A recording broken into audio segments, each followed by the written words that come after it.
ஒரு சில நிகழ்ச்சி மட்டும்தான் மனசுக்கு ரொம்ப நெருக்கமா ஃபீல் பண்ணும்.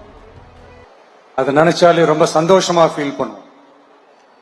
அப்படிப்பட்ட ஒரு நிகழ்ச்சி தான் இன்னைக்கு இந்த சிங்கப்பெண் சிறப்பு படைய தொடங்கி வைக்கிற இந்த நிகழ்வு. உண்மையிலே மனசுக்கு ரொம்ப நெருக்கமான ஒண்ணு, சந்தோஷமான ஒண்ணு. நம்ம பாட்டி, அம்மா, அக்கா, தங்கைகள், ஒவ்வொரு வீட்டில் இருக்கிற பெண் குழந்தைகள், இவங்க எல்லாருக்குமான பாதுகாப்பை உறுதி செய்வோம்னு சொன்னோம். ஆனா அது எலெக்ஷனுக்காக மட்டுமே கிடையாது. மனசுல இருந்து நிஜமா, உண்மையா, உணர்வு பூர்வமா சொன்னதுதான். பெண்களுக்கு எதிரான இந்த கொடுமைகள்ல நமக்கு எப்பவுமே 0 டாலரன்ஸ் தான். அதுல ரொம்ப உறுதியா இருக்கிறோம். சோ சொன்னது எல்லாமே செய்யணும். கொஞ்சம் கொஞ்சமா, படிப்படியா அதை செயல்ல கொண்டு வரணும். அதுல ரொம்ப தெளிவா இருக்கிறோம். அதனாலதான் ஆட்சிக்கு வந்த உடனே இந்த குறைஞ்ச நாட்களுக்குள்ளேயே இதை நடைமுறைக்கு கொண்டு வந்திருக்கிறோம். தமிழ்நாட்டில் இருக்கிற பெண்கள், பெண் குழந்தைகள் எல்லாருமே பாதுகாப்பா, தன்னம்பிக்கையோட இருக்கணும். அதுக்கான முதல் கட்டம் தான் இந்த ஸ்டெப். இது மனசுக்கு ஒரு மன நிறைவை கொடுத்தாலும், அதே நேரத்தில் பெண்களை பத்தின சில செய்திகள்லாம் கேட்கும் போது உண்மையிலேயே மனசு பதறுது, கண்ணு கலங்குது. அது கண்ட்ரோல் பண்ணவே முடியல. ஏன்னா நடக்கிற கொடுமைகள்லாம் யாருக்குங்க? நம்ம குடும்பத்தை சேர்ந்தவங்க தானே. எப்படி மனசு பதறாம இருக்கும்? அதனால பெண்களுக்கு எதிராக இதெல்லாம் ஏன் நடக்குது, எதுக்கு நடக்குதுன்றது மத்தவங்க மாதிரி ரீல்ஸ்லயும் இன்ஸ்டாலையும் தேடிட்டு இருக்க முடியாது. ரியாலிட்டிய புரிஞ்சுக்கணும். இந்த பிரச்சனைகள்லாம் ஏன் நடக்குது அப்படின்றத அனலைஸ் பண்ணி பார்க்கும்போது சுத்தி சுத்தி பாத்தீங்கன்னா ஒரே இடத்துல தான் நிக்குது.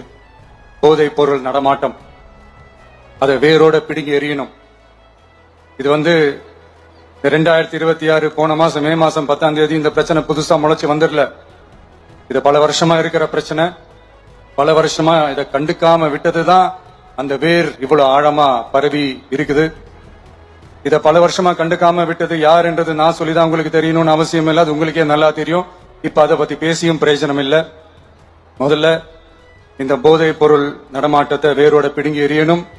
அப்படி எரிஞ்சாதான் இந்த பெண்களுக்கான இந்த சேஃப்டி ரொம்ப ஸ்ட்ராங் ஆகும். இது ரெண்டுமே ஸ்ட்ராங் ஆனாலே ஆட்டோமேட்டிக்கா சட்டம் ஒழுங்கும் சரியாகும். இந்த 3 விஷயம் சொன்னல, இந்த போதைப் பொருள் நடமாட்டம், பெண்களுக்கு எதிரான இந்த கொடுமை, இந்த சட்டம் ஒழுங்கு, இது 3மே ஒண்ணுக்கு ஒண்ணு இன்டர்லிங்க்ட் தான். இதுவும் இப்ப புதுசா வந்த பிரச்சனை கிடையாது. பல வருஷமா இது இன்டர்லிங்க்டா தான் இருக்குது. இதெல்லாம் ஏன், எதுக்குன்றது இப்ப முக்கியம் இல்லை. இது எப்படி சரி செய்ய போறோம்ன்றது தான் முக்கியம். பட் அதே நேரத்தில் இன்னொன்னையும் நம்ம மனசுல எடுத்துக்கணும். இந்த பெண் குழந்தைகளுக்கான இந்த பாதுகாப்பு இது வெறும் சட்டம் ஒழுங்கு சம்பந்தப்பட்டது மட்டும்தானா அப்படின்னு கேட்டீங்கன்னா இல்ல. இது சமூக ஒழுங்கும் சம்பந்தப்பட்டிருக்கு. சமூக ஒழுகல தனி மனித ஒழுங்கும் சம்பந்தப்பட்டிருக்கு. தனி மனிதன் ஒழுங்கா இருந்தாலும் அந்த சமூகம் தன்னால மாறும். ஒரு கட்டுப்பாட்டோட, ஒரு பொறுப்பா இருந்தாலே இந்த மாதிரி பல பிரச்சனைகளை நம்ம கண்ட்ரோல் பண்ணலாம். படிக்கிற இடத்துல, வேலைக்கு போற இடத்துல, டிராவல் டைம்ல, ஆனா டெய்லி லைஃப்ல பயம் இல்லாம மரியாதையோட நம்ம பெண்கள் வாழணும். அதுக்கான ஒரு அட்மாஸ்பியரை நம்ம கிரியேட் பண்ணணும். அதுதான் நம்மளுடைய ஃபர்ஸ்ட் டார்கெட். இவ்வளவு நேரம் நான் இதெல்லாம் ரொம்ப சாஃப்டா சொல்லிட்டு இருந்தேன். ஆனா பெண்களை தொந்தரவு செஞ்சுட்டு அப்படியே எஸ்கேப் ஆகி போயிடலாம்னு நினைக்கிறவங்களுக்கு நான் ஒரு வார்னிங்காவே சொல்றேன். பெண்கள் பாதுகாப்பை டிஸ்டர்ப் பண்றவங்க யாரா இருந்தாலும் அது சகிச்சுக்கவே முடியாது. அவங்களுக்கான தண்டனைக்கான அந்த நடவடிக்கைகள் எல்லாமே போலீஸ் டிபார்ட்மெண்ட்ல இருந்து ரொம்ப கடுமையான ஒரு தண்டனையா இருக்கும். கடுமையான ஒரு நடவடிக்கைகளா இருக்கும். அந்த தண்டனை, அவங்களுக்கான அந்த சார்ஜ் ஷீட் எல்லாமே ரொம்ப ஃபாஸ்டா, ஸ்பீடா அது செயல்படுத்தப்படும். என்ன ஒண்ணு, அந்த ஸ்பீட்ல நிரபராதிகள் யாரும் தண்டிக்கப்பட்டிருக்கூடாது. இதையும் காவல் அதிகாரிகள் மைண்ட்ல எடுத்துக்கணும். தப்பு செஞ்சவங்களுக்கு மட்டுமே அந்த உண்மையான கடுமையான தண்டனை கோர்ட் மூலியமா வாங்கி தரணும்.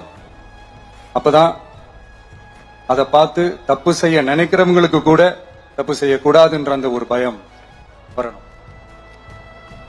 இந்த சிங்கப்பெண் சிறப்பு படைக்காக நம் அரசு சார்பாக முதற்கட்டமாக 354 கோடிக்கு மேல நிதி ஒதுக்கப்பட இருக்கு.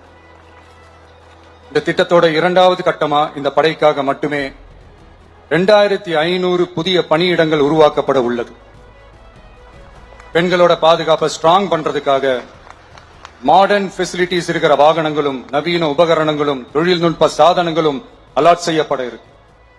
ஆல்ரெடி உமன் சேஃப்டிக்காக செயல்படுற அமைப்புகளுக்கு அடிஷனல் ஸ்ட்ரென்த் அண்ட் சப்போர்ட்டா இந்த சிங்கப்பெண் படை செயல்படுங்கிறத மீண்டும் வலியுறுத்தி சொல்ல விரும்புறேன்.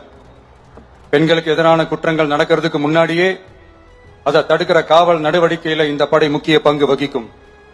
ஃபீல்ட் ஒர்க்ஸ் அண்ட் பிரிவென்டிவ் ஆக்ஷன்ஸ்ல இந்த படை ஈடுபடுறதால அனைத்து மகளிர் காவல் நிலையங்கள் எல்லாம் வழக்கு விசாரணையிலும் குற்றவாளிகளுக்கு தண்டனை வாங்கி தர்றதிலையும் இன்னும் அதிக கவனம் செலுத்த முடியும். பெண்களை ஃபாலோ பண்றது, பாலியல் தொல்லை தர்றது, டார்கெட் பண்ணி திரும்ப திரும்ப தொந்தரவு செய்யறது, பெண்கள் கடத்தல் முயற்சி, பப்ளிக் பிளேஸ்ல அசிங்கமா நடந்துக்கிறதுக்கு பஸ்ல தொல்லை தர்றது, கூட்டத்துல பெண்களுக்கு தொல்லை தர்றதுன்னு இது மாதிரி தப்ப தடுக்கிறதுல ரொம்ப முக்கியமா இந்த சிங்கப்பெண் படை செயல்படும். பெண்களுக்கு எதிரான குற்றங்களை தடுக்க நடவடிக்கை எடுக்க இந்தியாவிலேயே முதல் முறையாக ட்ரோன் வாயிலாக பெட்ரோல் முறை அறிமுகப்படுத்தப்படும். நம்ம வீட்டு பெண்கள் அவங்களோட ட்ரீம்ஸ் அண்ட் எக்ஸ்பெக்டேஷன்ஸ் என்ன அப்படின்றத நம்ம அரசு நல்லாவே புரிஞ்சு வச்சிருக்கு. அது கொஞ்சம் கொஞ்சமா நாங்க செயல்படுத்துவோம். உங்களுக்கான மரியாதையும் தான், உங்களுக்கான அந்த கண்ணியமும் தான் நம்ம அரசினுடைய highest and the most important priority. ஒரு கவர்மெண்டோட அந்த விஷன் அண்ட் டார்கெட் ஆனஸ்டா இருந்தாலே போதும். பிளான்ஸ் அண்ட் அட்டெம்ப்ட்ஸ் அது போற பாதை சரியா இருக்கும்னு சொல்லுவாங்க. அப்படிப்பட்ட ஒரு கவர்மெண்ட் தான் நம்மளுடைய கவர்மெண்ட், உங்களுக்கான கவர்மெண்ட். இந்த ஷார்ட் ஸ்பேன்ல இந்த சிங்கப்பெண் சிறப்பு படைய நடைமுறைக்கு கொண்டு வந்து இதுக்கு ரொம்ப கடுமையா உழைச்ச காவல்துறை அதிகாரிகளுக்கும் பணியாளர்களுக்கும் இந்த நேரத்தில் என்னுடைய பாராட்டுகளை தெரிவிச்சுக்கிறேன். இந்த நேரத்தில் என்னை பொறுத்த வரைக்கும் ஒரு கவர்மெண்டோட முதல் சக்சஸ், முழு சக்சஸ் இன்ஃப்ராஸ்ட்ரக்சரோட வளர்ச்சியிலையோ பொருளாதார வளர்ச்சியிலையோ மட்டுமே இல்லை, அந்த ஸ்டேட்டோட பெண்களும் குழந்தைகளும் மரியாதையா வாழ்றாங்களா அப்படின்றதுல தான் அந்த கவர்மெண்டோட முழு சக்சஸுமே இருக்கு. அதோட சேர்ந்ததுதான் மற்ற எல்லா வளர்ச்சியும். அதுலயும் நாங்க கவனம் ஃபுல் கான்சென்ட்ரேட் பண்ணுவோம். கான்பிடென்டா இருங்க, நல்லதே நடக்கும், வெற்றி நிச்சயம். மீண்டும் சந்திக்கும் வரை நன்றி, வணக்கம்.